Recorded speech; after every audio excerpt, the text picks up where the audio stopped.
J'étais avec vous tous les jours dans le temps. Vous n'avez pas mis la main sur moi.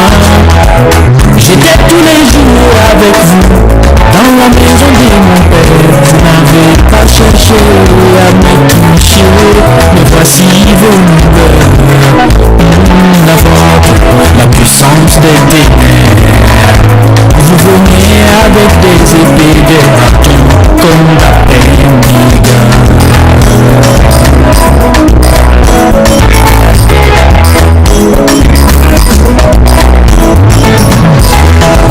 J'étais avec vous tous les jours dans le temple. Vous n'avez pas mis la main sur moi. J'étais tous les jours avec vous dans la maison de mon père. Vous n'avez pas cherché à me toucher. Mais voici vos lueurs, la vôtre, la puissance des ténèbres. Vous venez avec des épées, des bâtons comme la peine.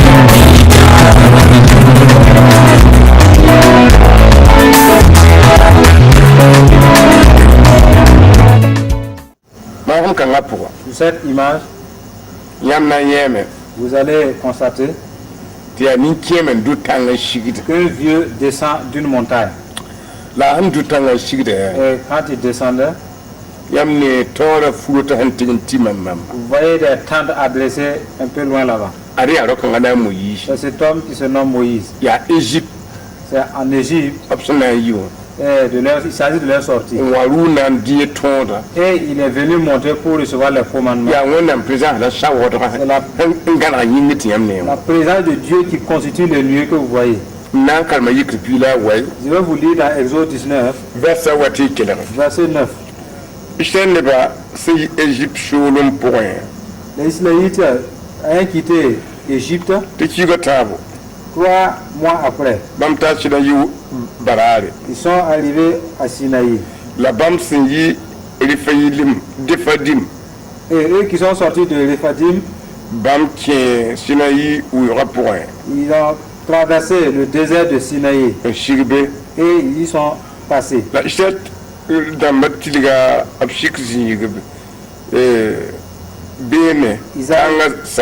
Ils avaient adressé leur tente à côté de la montagne. Moïse monta sur la montagne à l'approche de Dieu. Et depuis la montagne, l'Éternel appela Moïse et dit: parle ainsi aux enfants de Jacob. Dis à la postérité d'Israël: vous avez vu ce que j'ai fait en Égypte. Et vous voyez que je vous ai soulevé comme les aigles d'un aigle. Et je vous ai fait venir vers moi. Et maintenant, si vous écoutez ma voix, si vous gardez mon alliance, vous serez mon peuple parmi tant d'autres. Car tous les royaumes m'appartiennent. Et vous serez des sacrificateurs et une nation sainte pour moi. Voilà ce que tu diras aux enfants d'Israël. Dieu a dit que les fidèles sachent. Tu as été retiré de ce toit qui ressemble à l'Égypte. Et tu es venu dans le corps de Christ qui est le mont Sinaï. Et la parole de Dieu sort de l'église qui est le corps de Christ. Dieu avait dit à ces gens arrêtés: vous qui avez traversé la mer Rouge n'est pas suffisant. Cette puissance que je vous ai soulevée jusqu'à ici n'est pas suffisante. Je veux que Moïse monte et qu'il recevra, me transmette mes paroles celui qui obéira à mes commandements, s'il croit et qu'il obéit à mon ordre, alors quand il meurt, son esprit serait recueilli auprès de moi. Maintenant, si vous n'acceptez pas les paroles, si vous mourrez, les esprits ne parviennent pas vers moi. Ce fut ainsi, raison pour laquelle vous qui écoutez, c'est que c'est la parole de Dieu qui fait quelqu'un le disciple de Dieu. Quand Dieu faisait sortir ses gens,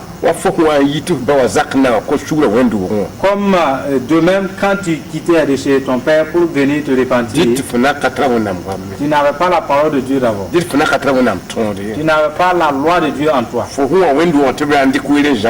Quand tu es venu à l'église, ils ont pris du temps pour t'enseigner. C'est en ce moment que Dieu dit, si tu obéis à mes paroles, tu deviens mon fils et je deviens ton père. Vous voyez? Maintenant, si vous venez à l'église, vous n'écoutez pas les paroles de Dieu. Le baptême d'eau ne suffit pas. La Sainte Seine n'est pas suffisante. Vous voyez? L'obéissance à la parole de Dieu, c'est ça qui vous fait devenir enfant de Dieu. Vous voyez? C'est la parole de Dieu qui a fait déplacer Dieu depuis le ciel sur la terre.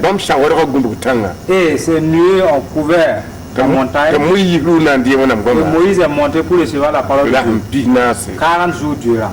Vous voyez? Nous continuons avec vous sur d'autres dimanches. Dans la parole de Dieu qu'il a donnée, ce sont ses lois. Ne tue pas, ne vole pas, ne te prosterne pas devant une idole. Honore ton père et ta mère. Ne vole pas. Il s'agit de ces commandements que Dieu l'avait invité à venir prendre. Quand Moïse est descendu avec, les gens arrêtés, ils n'avaient pas pu obéir à Dieu pour entrer dans Canaan.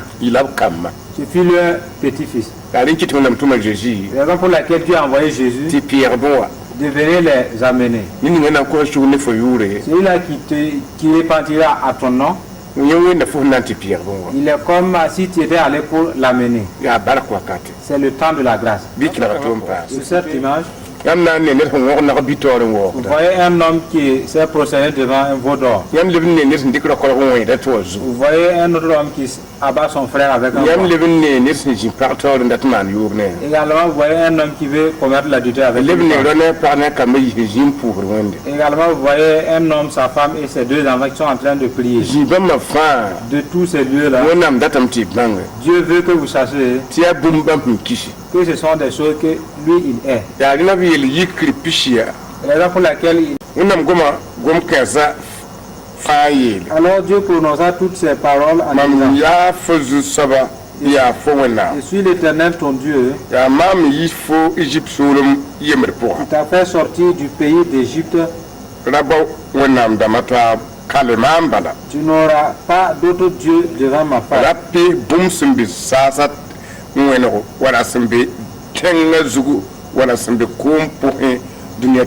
ne te feras point d'image ni de la représentation qui est. Tu ne te prosterneras point devant elle. Car moi l'Éternel ton Dieu, je suis un Dieu jaloux qui punit l'iniquité des pères sur les enfants jusqu'à la 3e et la 4e génération, et qui fait miséricorde ceux qui obéissent, et je fais miséricorde à leurs enfants jusqu'à 1000 générations.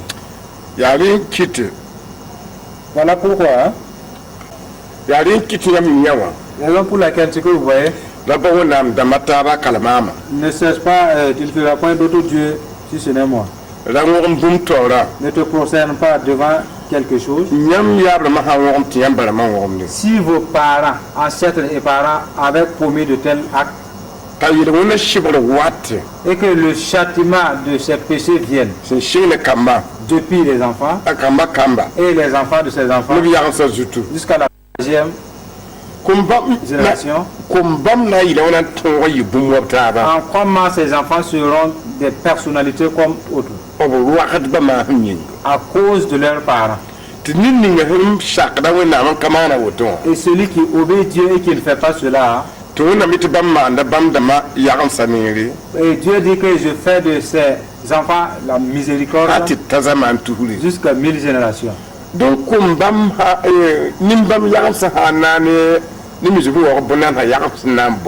pour dire que si les enfants saints et les enfants des idolâtres, si ensemble ils veulent faire des recherches, vous allez constater que Dieu accomplira sa promesse sur ceux-là qui avaient fait du bien, sur leurs enfants. Quant aux idolâtres, leurs enfants vont chercher mais ils ne vont jamais trouver, puisque Dieu ne va pas les aider. Raison pour laquelle Jésus étant venu, vous savez clairement que vos parents ont été des idolâtres. Après leur adoration, alors leurs progénitures sont dans la malédiction. Raison pour laquelle Jésus est venu. Quiconque sait que ses parents et sa nation même se trouvent de tels péchés, qu'il confesse et qu'il se répand et demeurer avec Jésus, afin que Jésus emporte la malédiction, pour que ce dernier soit instauré dans la miséricorde de Dieu. Vous voyez, et ce passage se trouve dans Lévitique 4:26. Que si quelqu'un pêche, sur tout ce que l'Éternel a défendu de faire, il enverra une chèvre, il va l'égorger et le mettre sur un autel afin que le péché, le coupable soit pardonné, quel qu'en soit le péché. Ainsi Jésus est venu, c'est pour nous sauver. Sinon, si vous avez commis le mensonge, une chèvre. Si vous commettez l'adultère, une chèvre. Si vous volez, vous amenez une chèvre. Si vous critiquez, une chèvre. Si vous avortez, une chèvre. Si Jésus n'était pas venu, personne ne pourrait parvenir dans le royaume de Dieu. Jésus est venu avec une grande grâce. Et tous ceux qui sont en Christ, si vous commettez un péché, vous devez aller vous confesser devant les sacrificateurs de Jésus afin qu'ils prient pour vous. Sinon, si vous commettez ou vous taisez, ou bien vous partez réconcilier, vous êtes pareil aux païens. Vous voyez, ainsi vivez sur la parole de Dieu. Ainsi vous serez plus que vainqueurs. Vous voyez un homme arrêté. Alors il a saint les reins. Et une femme agenouillée devant cet homme avec un foulard blanc sur sa tête. Et à ce passage se trouve Luc 1:26 jusqu'au verset 38. L'homme arrêté que vous voyez, c'est un ange.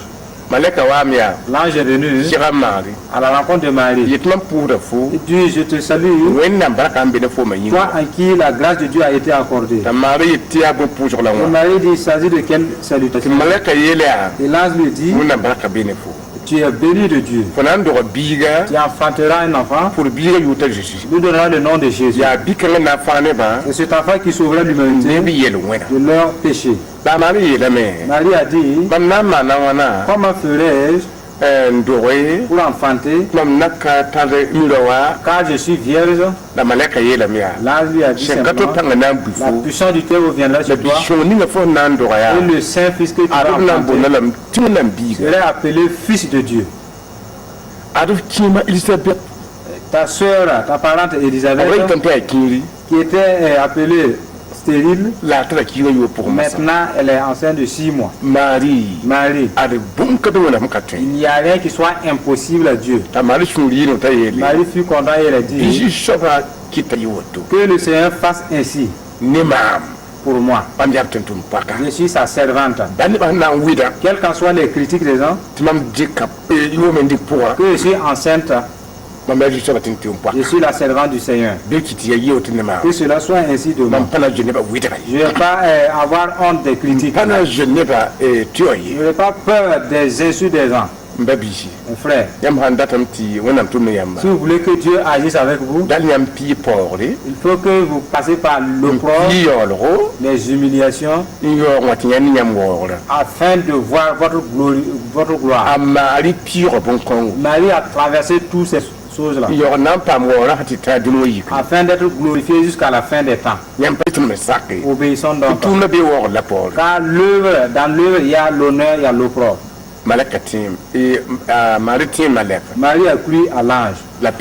Et cela fut accompli. Vous regardez sur cette note, vous voyez un homme couché et un autre arrêté en haut. Celui qui est arrêté, c'est un ange. L'homme couché, c'est sur son lit. Et Dieu a envoyé un ange chez lui. Cet homme se nomme Joseph. Matthieu 1:18 en a parlé. Les hommes sont allés rapporter cela à Joseph. Joseph, il faut pas tout amener si son poids. Et que ta fiancée est enceinte de l'esprit. As-tu déjà entendu? Depuis ma naissance, jamais je n'ai entendu que le Saint-Esprit a enceinté quelqu'un. Elles ne sont pas sérieuses. Voici que l'affaire est claire maintenant. Quand Joseph a entendu la nouvelle, il fut affligé dans son cœur, car elle était sa fiancée. Et il faisait qu'agiter dans son esprit. Et le Dieu qui sonde les cœurs a dit, vas-y dire à Joseph couché, parce qu'il est troublé dans son cœur. Il a entendu des propos qui ne réjouissent pas le cœur. Vas-y lui dire de ne pas craindre de prendre Marie, car la grossesse, le Saint-Esprit est au courant de sa grossesse. Et elle enfantera un fils. Et que cet enfant soit nommé Jésus. Car c'est lui qui sauvera l'humanité de leurs péchés. Quand il a entendu cela, il s'est réveillé. Il a dit la volonté de Dieu y est impliquée. Même si les gens vont me moquer de moi, que j'ai pris une fille avec moi je vais l'accepter. Puisque c'est la volonté de Dieu. Vous voyez? L'homme et la femme ont été humiliés. Les critiques et les paroles des gens. Et ils ont été bénéficiaires de sa grâce jusqu'à la fin des temps. Ainsi, obéissons comme Joseph. Et Dieu va nous utiliser puissamment. Vous voyez? Il y a Luc. Il s'agit de Luc 2:20 qui en a parlé. César Auguste a ordonné que chacun parte sur lui afin d'être recensé. Et sur impératif que Marie et Joseph aillent à Bethléem. Arrivé au lieu de recensement, personne ne les a hébergés. Ainsi, le temps d'accoucher de Marie est arrivé et ce fut la nuit. Personne ne l'a invité chez lui pour qu'elle accouche. Il y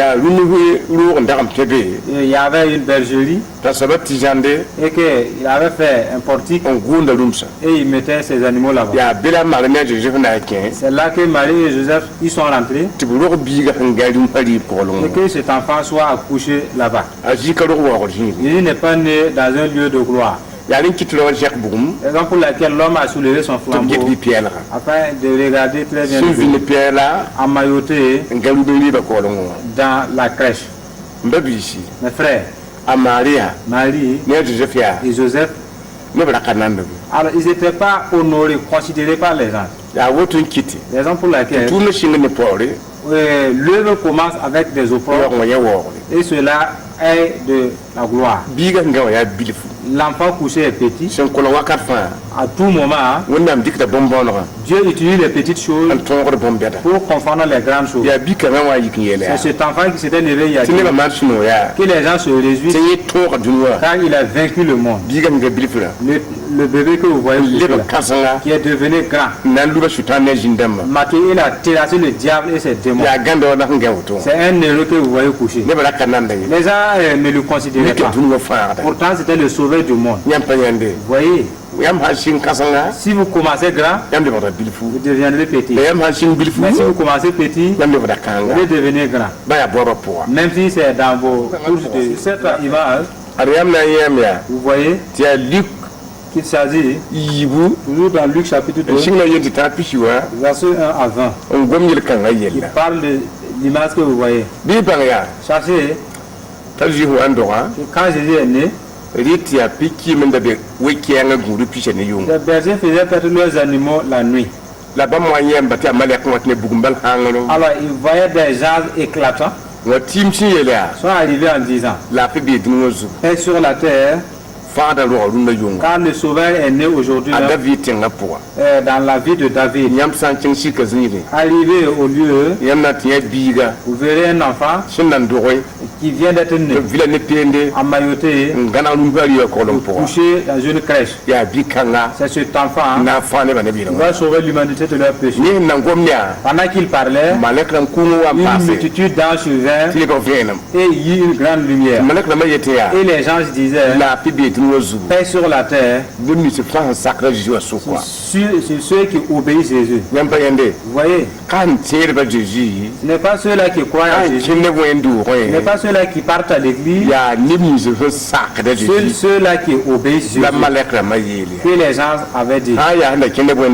S'il s'agissait de ceux qui partent à l'église, ou bien que je croyais à Jésus, les maladies allaient disparaître de l'église, ils seraient tous guéris. Mais cette parole a dit, seuls ceux qui obéissent à Jésus qui ont la paix sur eux. Toute nation qui obéit Jésus, il y a la paix sur cette nation. Dans toute famille qui obéit Jésus, il doit y avoir la paix là-bas. Tout homme qui obéit à Jésus, a la paix de Dieu. Toute femme qui obéit a la paix de Dieu. Et tout enfant qui obéit à Jésus a la paix sur lui-même.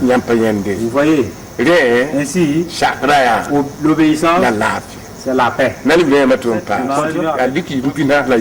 Il s'agit de Luc 2, 41. Vous voyez que Jésus a été amené au temple. C'est à Jérusalem. C'était au temps d'une fête. Arrivé à la fête, et après les célébrations, il sortait pour entrer. 3 jours après, la maman de Jésus lui a cherché, il n'a pas trouvé. Et elle a fait demi-tour pour aller à Jérusalem. Et il est allé trouver que l'enfant était dans le temple avec les sacrificateurs. Et il les questionnait de beaucoup de choses. Et il répondait efficacement. Ils sont allés prendre leur rouleau. Et ils ont comparé les propos de l'enfant avec leur rouleau. Et il s'avérait que c'était identique. Alors ils étaient étonnés de son intelligence. Vous voyez l'autre qui a attrapé sa bouche. Et l'autre a les mains sur le manteau. Jésus c'est un connaisseur. Et même les grands le craignent. Et ils le regardaient. Les enfants peuvent avoir cette ordre d'intelligence. La mère de Jésus lui avait dit, pourquoi, qu'est-ce que tu nous as fait? Mon père, ton père et moi, nous te cherchions. Et Jésus lui a dit, ne savez-vous pas qu'il est impératif que je m'occupe des œuvres de mon père? Et si un enfant de 12 ans est censé s'occuper des œuvres de son père, et tu es dans l'église durant 40 ans, tu ne peux pas t'occuper des affaires de Dieu.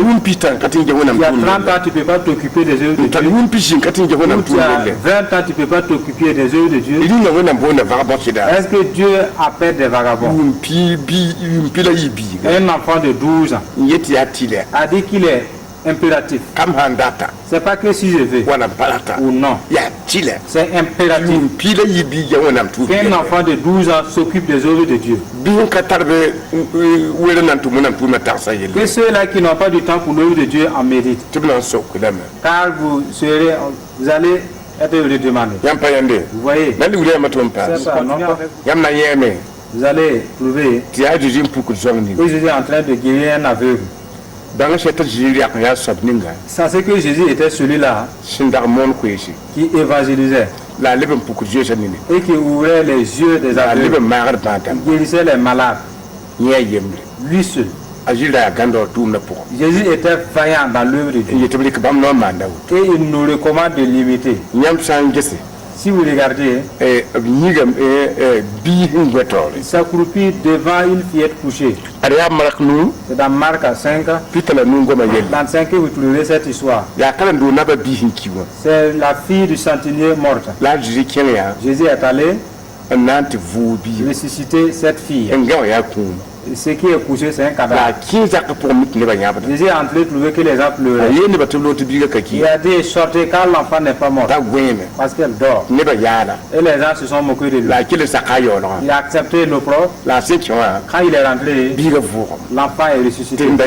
Et ceux qui pleuraient ont commencé à se réjouir. Voici le père et la mère de la fille. Vous voyez? Après cela,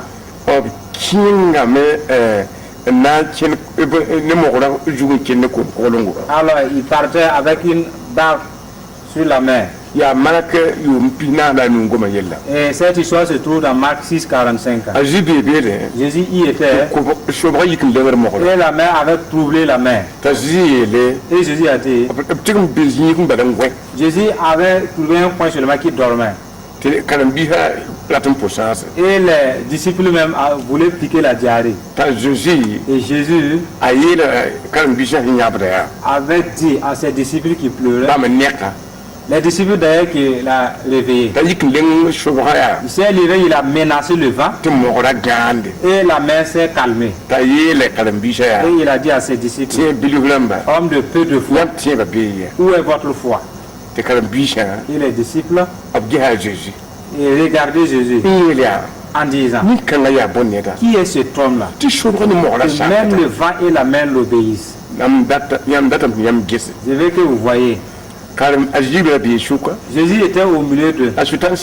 Et le diable les a rencontrés. Vous aussi. Devant Jésus, si le diable ne vient pas, si le diable ne s'écarte pas, il en est de même pour vous. C'est pas sa rencontre qui est le problème. Levez-vous et manifestez votre foi au nom de Jésus. Et Jésus menacera le vent.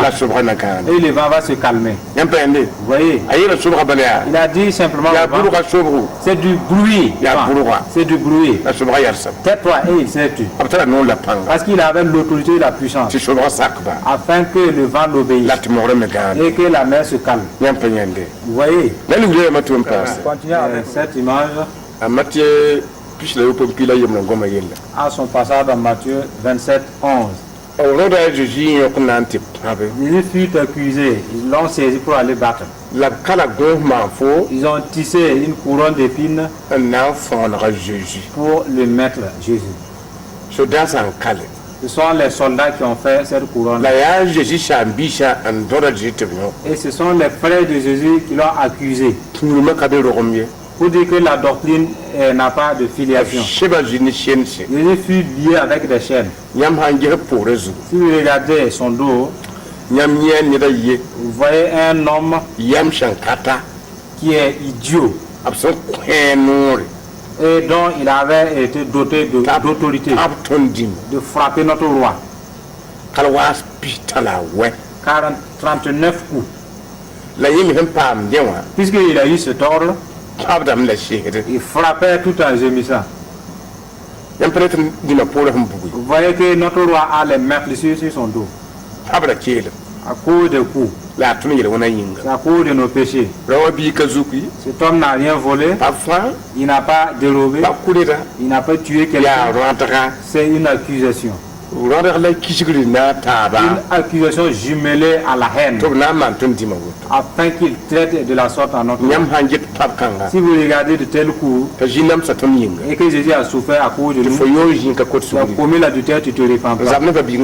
Tu as fait des disputes avec ton frère sans se repentir. Médite-en. Quand Jésus a tant souffert, il fut couronné d'épines. C'était une grande souffrance. Il a crié sur la croix. Mais il n'a pas répliqué, c'est pas vengé. C'est à cause de nos péchés. Vous voyez, Jésus a reçu des coups. Il a reçu des gifles. Il a été cassé sur son visage. Alors on l'a frappé avec un roseau. Vous voyez, Jésus a souffert. Recevez Jésus. Sinon, vous ne serez pas innocent devant Dieu. C'est le sauveur du monde comme ça. Il ne fait exception de personne. Quelle qu'en soit ta nature.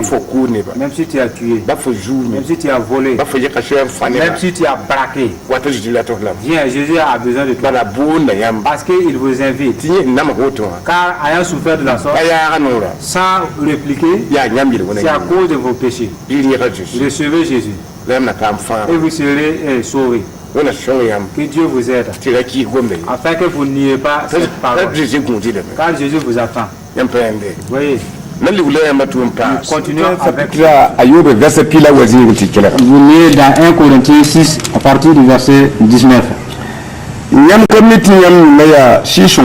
savez-vous pas que votre corps est le temple du Saint-Esprit qui est en vous, que vous avez reçu de Dieu et que vous ne vous appartenez point à vous-même? Car vous avez été rachetés à un grand prix. Ainsi donc, glorifiez Dieu dans votre corps et dans votre esprit qui appartiennent à Dieu. Dans cette image, le diable était le gouverneur du monde. Et Jésus est venu et il voulait les gens. Et le diable dit, si il est vrai que tu es venu pour le peuple, c'est en vente. Non, je ne vais jamais donner ça gratuitement. Et il ne désirait pas ni l'or ni l'argent. Il ne voulait pas l'argent. Et Jésus lui a dit, mais qu'est-ce que tu veux concrètement? Il a dit, c'est toi, ta vie, que je veux. Si tu veux racheter les gens d'entre mes mains, il faut que ça soit à coup de ta vie. Je vais retirer ta respiration afin que tu possèdes le peuple maintenant. Et garder la manière du marché. Et Jésus a accepté. Parce que le diable ne croyait pas que Jésus allait accepter ce marché. Jésus a accepté.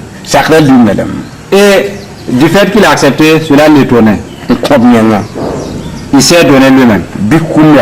Il s'est cela donc tue-moi, afin que les gens m'appartiennent d'office.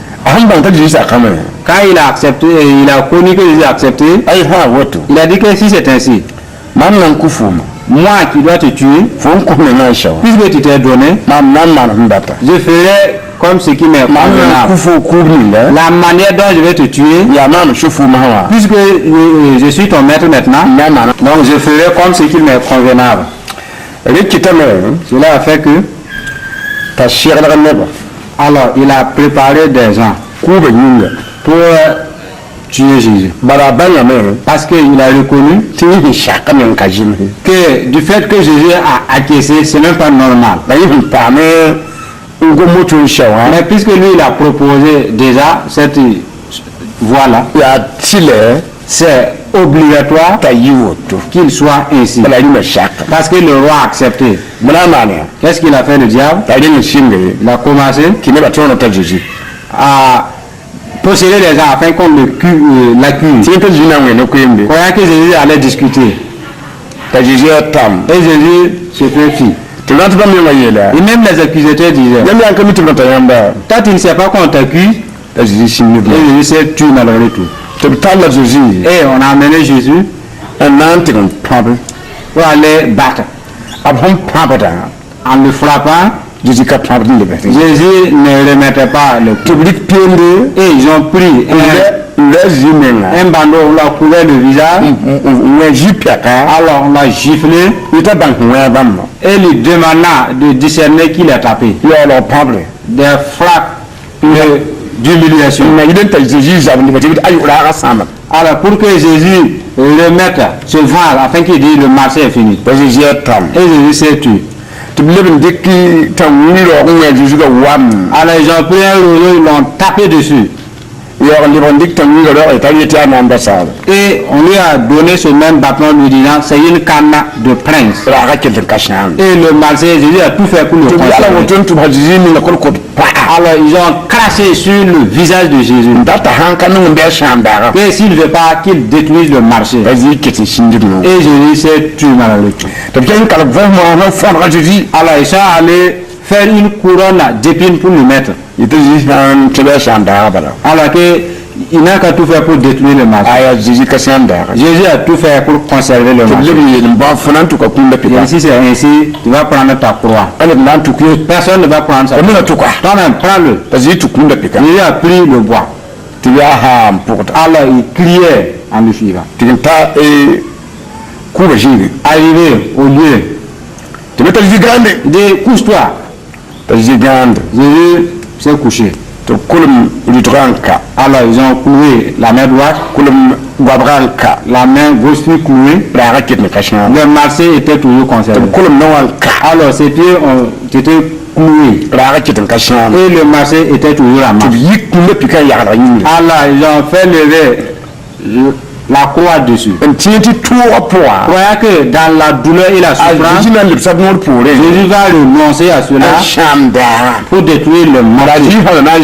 Parce que si Jésus devait se venger, le marché conclu serait détruit. Voilà pourquoi il a dit à Pierre, remets ton épée dans son capote. Parce que ceux qui tuent par l'épée seront tués par la même épée. Ne sais-tu pas que je peux invoquer mon Père afin qu'il m'envoie 72 000 anges à mon aide. Et si cela est ainsi, le marché sera détruit. Les saintes écritures ne seront pas accomplies.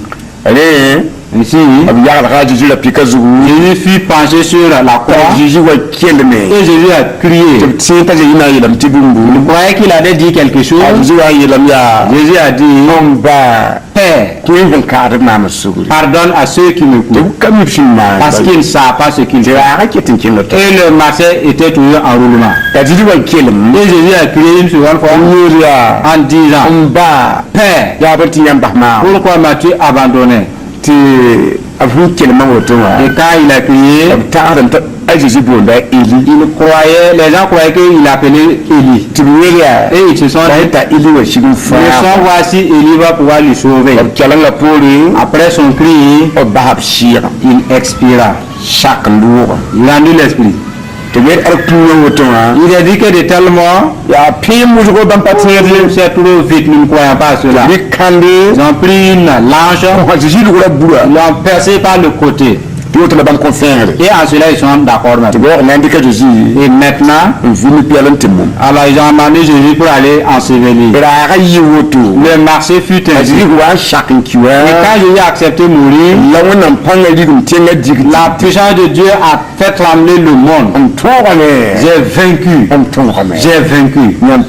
Vous voyez. Voilà pourquoi la parole dit, femme, a été racheté à grand prix. Homme a été racheté à grand prix. Jeune fille, ton prix a été coûteux. Jeune homme, ton prix a été coûteux. Voyez, regardez le sang qui coule. C'est la manière de marcher comme ça. Ce que nous voulons vous faire savoir, c'est pas n'importe quelle mort. C'est une mort. Si tu n'acceptes pas, Alors que le marché détruit. Et Jésus a tout accepté. Alors votre entrée au ciel, il faut que vous acceptez. Sinon ils vont vous faire par exprès. Voulant que si vous n'acceptez pas, alors que les portes de votre ciel se ferment devant vous. Et à cela Jésus nous a recommandé à la patience. Parce que vous serez haïs. Vous serez humiliés. Alors toutes sortes de choses vous seront faites. Comme il a été fait à il vous recommande de limiter. Puisque lui qui n'a pas ouvert la bouche, pour que le marché soit libre, vous aussi n'ouvrez pas la bouche. Car c'est le temps de vos oppresseurs. Vous voyez, quand ils ont couru Jésus, il y a un courageux devant à droite là. Et un brigand à droite et un à gauche. Et l'autre l'a dit, et toi tu sauvais les gens là. Et pourtant tu ne peux pas te sauver. Et l'autre à sa droite a dit, tu parles comme un insensé. Nous qui sommes mis ici, c'est juste à notre acte. Mais pour lui, il n'a rien fait. Arrivé dans ton royaume, Seigneur, je te prie, souviens-toi de moi. Et Jésus lui dit, aujourd'hui même, tu seras avec moi au paradis. Si vous regardez, Jésus a dit, je suis venu pour les pécheurs. Pourquoi de ces deux pécheurs, Jésus est venu pour eux et il a choisi pour laisser l'autre briller. C'est pas ses paroles, ce sont les mauvaises paroles, les mauvaises pensées. Raison pour laquelle l'autre a échoué pour accompagner Jésus aussi. Et celui qui a prononcé de bonnes paroles, il a été dit, c'est toi qui serais le premier à m'accompagner au ciel. Ici, nous voyons que les bonnes paroles, quand il a parlé, cela a fait que alors il pourra rentrer au ciel. Et Judas, malgré qu'il a suivi 3 ans, il ne pourra pas suivre Jésus. Parler de bonnes paroles et cesser vos mauvaises paroles. Ici nous voyons que les mauvaises pensées et les mauvaises paroles sont rejetées par les citoyens du ciel. Alors, celui qui parle là, de mauvaises paroles va quitter les premières souffrances, qui est la croix. Il ira aux secondes souffrances, qui est la tombe. Et de la troisième souffrance, il ira à la dernière souffrance, qui est l'enfer. À cause de ces mauvaises paroles. Parlez de bonnes paroles. Éloignez-vous de mauvaises paroles et de mauvaises pensées. C'est Jésus qui était mort et qui est ressuscité. Voici la tombe. Les hommes en blanc sont des anges. Nous lisons dans Luc 24:1. Le premier jour de la semaine, elle se rendit au sépulcre de grand matin, portant les aromates qu'elles avaient préparées. Elle trouvait que la pierre avait été roulée de devant le sépulcre. Et étant entrée, elle ne trouvait pas le corps du Seigneur Jésus. Comme elle ne savait pas que penser de cela, voici 2 hommes en habit resplendissant leur apparut. Saisie de frayeur, elle baissait le visage contre terre. Mais il leur dit, pourquoi cherchez-vous parmi les morts celui qui est vivant? Il n'est point ici, mais il est ressuscité. Souvenez-vous de quelle manière il vous a parlé lorsqu'il était encore en Galilée. Et qui dirait, il faut que le Fils de l'homme soit livré entre les mains des pécheurs, qu'il soit crucifié, et qu'il ressuscite le troisième jour. Et elle se souvient des paroles de Jésus. Il s'agit de ce passage. Les femmes y sont allées. Les gens témoignaient. Rappelez-vous. Il vous parlait de cela. Qu'il allait mourir. Et le troisième jour, il allait ressusciter. C'est ce qu'il a dit qu'il est.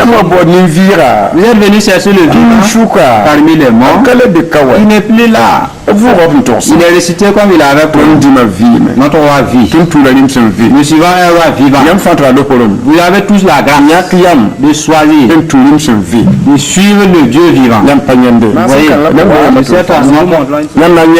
Vous verrez que c'est dans Jean 20-24 qui en a parlé. Thomas a appelé Didyme, l'un des 12, n'était pas avec eux lorsque Jésus vint. Les autres disciples lui dirent donc, nous avons vu le Seigneur. Mais il leur dit,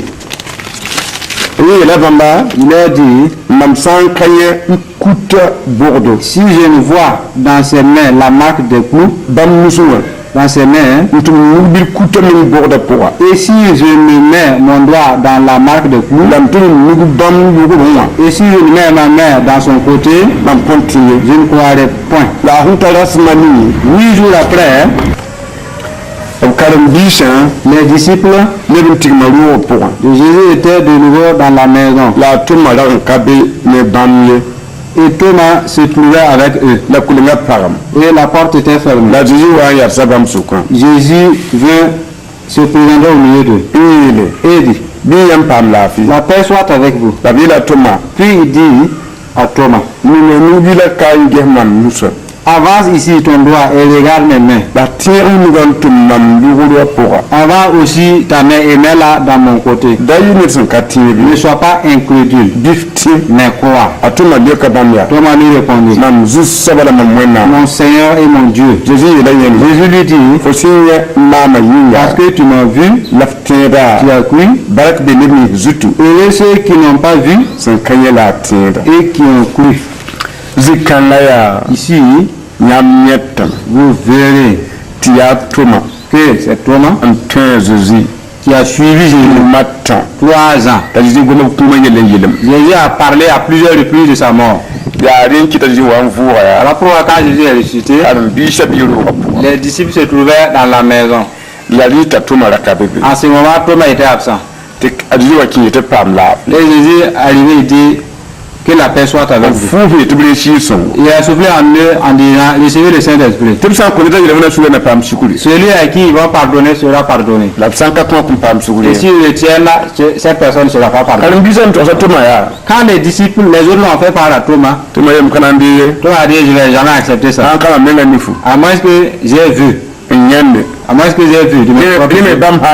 Et même si je vois, il faut que je touche les marques de clous et mettre ma main dans son côté. Moi, Thomas. Quoi? Jamais. Pas de foi. Ainsi, là, il est dit qu'il se trouvait dans une maison. Quand Thomas parlait, il ne savait pas là où était Jésus. Or, Jésus était en train de l'écouter.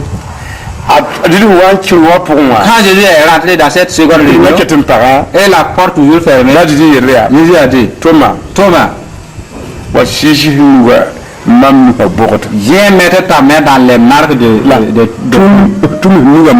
et de même, mets ta main dans mon côté. Ne sois pas incrédule. Crois. Quand Thomas a vu cela, il s'est agenouillé en disant, mon Seigneur, mon Dieu. Je lui dis, maintenant que tu me vois, tu crois que je suis ressuscité. Heureux celui qui croit sans avoir vu. Sachez que Jésus a dit, moi qui vous ai recommandé, il est bien de prier sans cesse.